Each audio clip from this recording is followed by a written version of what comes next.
Hey everybody, Tyrone Shoes here. More controlled improv. This time, major key progressions.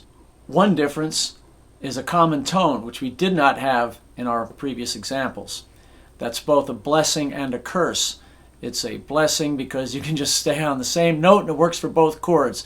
Not particularly exciting, but if you work it rhythmically, good things can happen. Now, it's a curse because, again, it makes the chords harder to define. And that's what we really want to do. We want to define the chord with the melodies that we're playing. Okay, so the first progression that we're going to work with is going to be a 1 to 4 progression. And we'll do it in the key of C. And I'm going to call on my looper friend. A 1 to 4 progression in the key of C. That's C to F.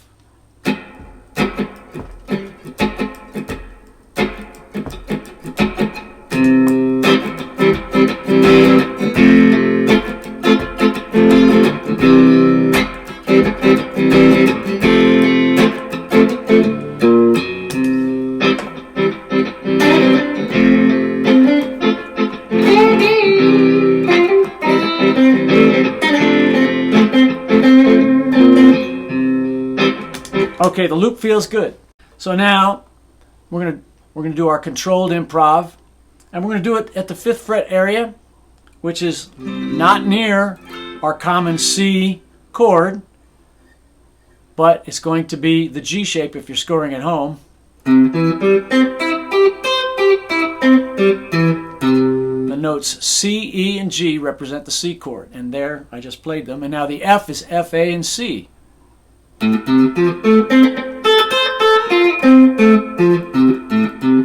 That's all of them. But we're going to start at a small area. Now, on this high E string here, we've got an A, which is good for the F chord. We have a B, which is neither one, passing. Then we have a C, which is good for both. And then we can bend into a D, which doesn't go with either chord, although you can use it melodically. So really, pretty slim pickings here.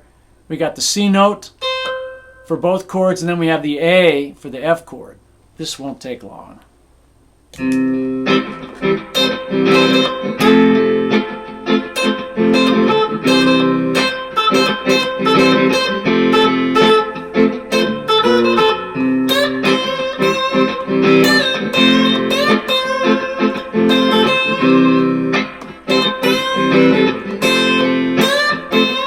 Now, this particular rhythm, the B note, is almost undesirable, but we're sticking with the major scale just for this exercise. I wouldn't play much of this B note in reality. So it's pretty slim pickings. Now on the B string, we've got an echo note there, that's for the C chord. Foxtrot, that's for the foxtrot. The G is also for the C chord, and the bend to an A, same as that note. That's also a foxtrot note. So this string is loaded. 1, 4, 1, 4. There's a lot of options here.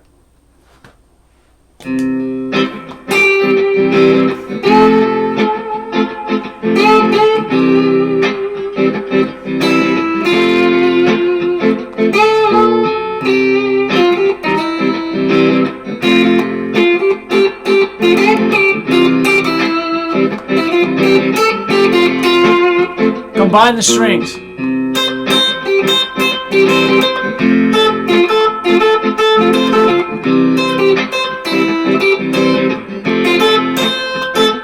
Just chord tones.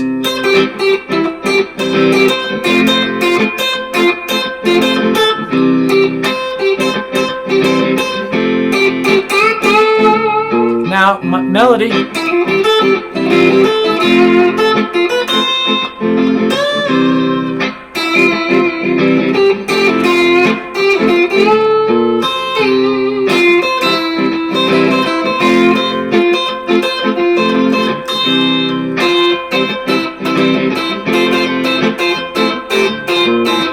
Okay, now the G string just has the 2 notes in it and a bend. So we have a Charlie, which is for both chords. Then we have the delta, which is passing. That's a good pass-through note, as it were. And a bend to an echo. So we have 2 notes for the Charlie chord and the 1 for the 4 chord. But that's going to give us quite a lot of options. So I'm just going to stick with 3 strings. 2, 3, and...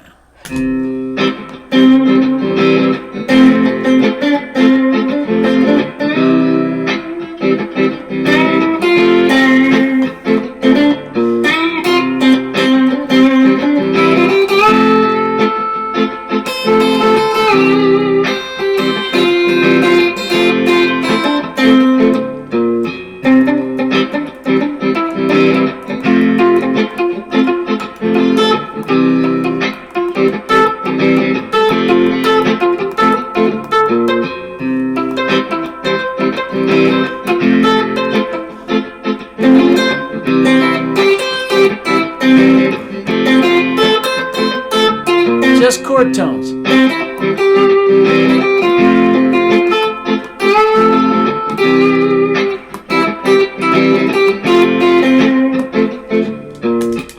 So that's 3 strings. If you want the D string, it's got a G and an A, and again the bend is to a B, which is not particularly appetizing. Oh, there's also I didn't mention the B note. Also, that's also on the G string. Again, in this particular progression, the B note is, it's subjective. I don't like it much, and you can see that a B flat actually might be kind of cool. But again, we're sticking with our major scale just for the sake of this exercise. So that's our 1 to 4 progression. We'll include some D string in there.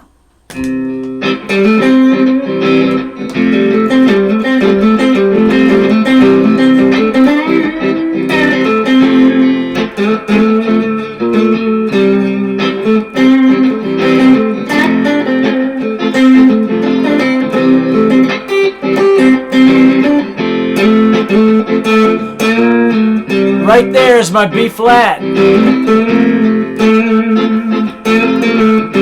I bent it up a half step.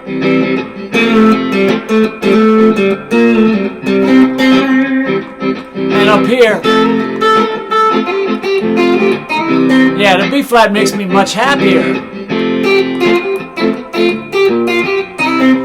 But we've left the key, which is perfectly all right.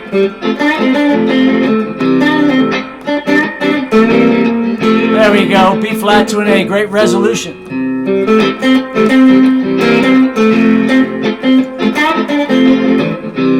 And that's getting into some bluesier stuff, and in a future video I will talk about, instead of regular C to F, I'll talk about C7 to F7, and then you get blues, and then you get stuff like Feeling All Right and things like that. The dominant 7ths are trickier because there's more out-of-key stuff. I'm trying to stick in key for these early videos. Now, we're going to talk about the 1 to 5 progression. And that's going to be like Jambalaya, perfect example, or Iko Iko, or that song that was, Chuck Berry song that was in Pulp Fiction, was it Teenage, C'est La Vie. Okay, so we're going to do 1 to 5. Jambalaya is simple enough. We're going to have to make a new loop. 1, 2, 1, 2, 3, 4.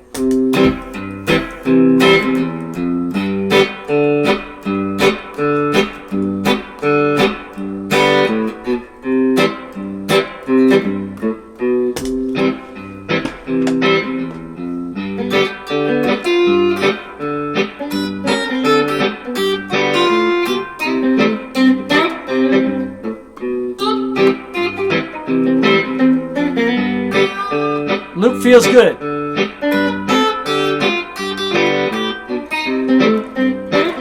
All right.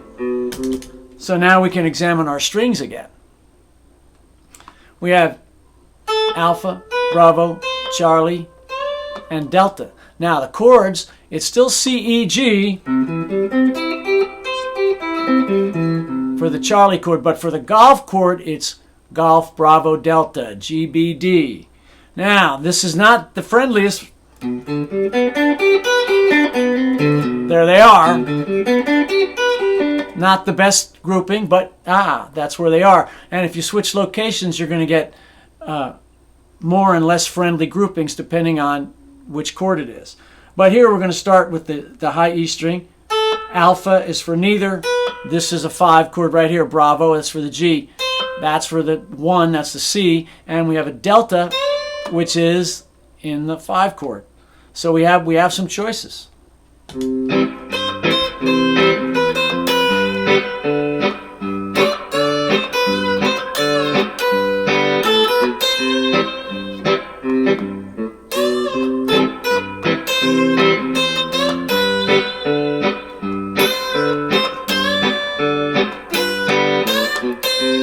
All right. Now on the Bravo string, we have Echo, Foxtrot, Golf, bend to Alpha. Now the Alpha isn't with either chord. Here's a common tone in both chords, right? It's the root of the Golf and it's the 5th of the Charlie chord. Then we have the F, which is in neither, although it's the 7th of the Golf chord. It's actually a big note, so we should probably include it. And this is an E, so that's a Charlie. So we have a 1, we have a 5, we have both, and then we have a neither. So now let's try 2 strings.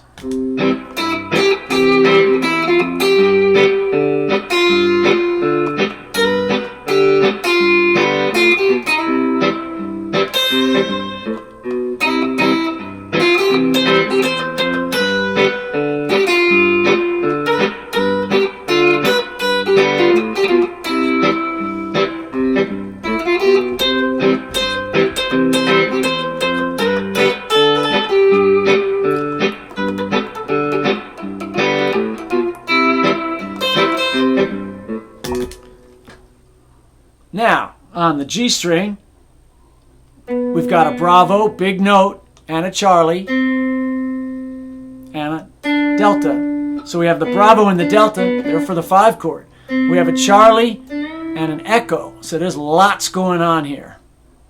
Okay, lots going on here. 5, 1, 5, 1.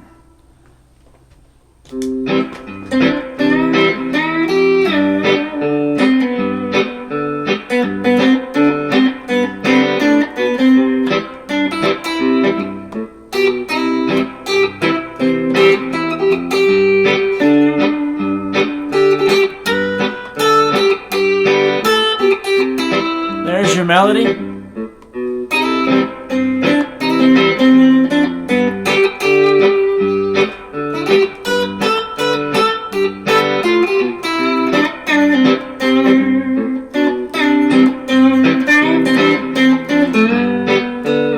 All right, we're going to talk about the D string right now because I just did it, right? So the D string, we've got a Golf, which is both chords. We have an Alpha, which is passing, and we've got a bend to that note. That's another 5 chord. That's another Golf chord note. So now let's just jump into it. So we have again, both chords, passing, and 5. Here we go. 1, 2, 3, and.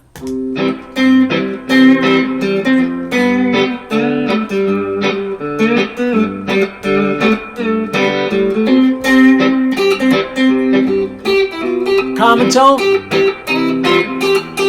See, both chords, see?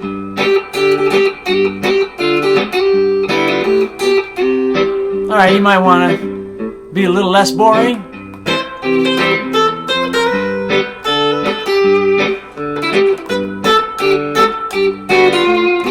Little chromatic thing I did right there.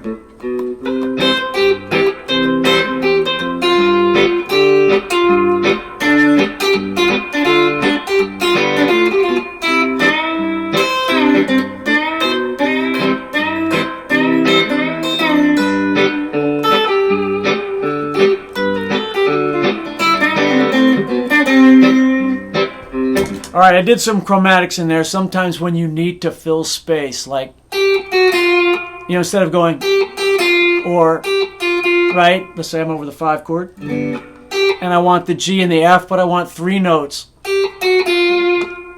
this chromatic note's actually kind of ugly, but it's not ugly if you're quick about it. So you can fill in with chromatics.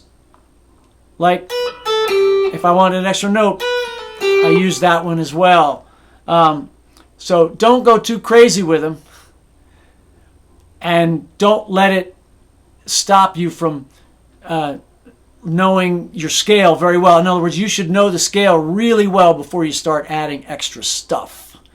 But if you get to know your scale really well,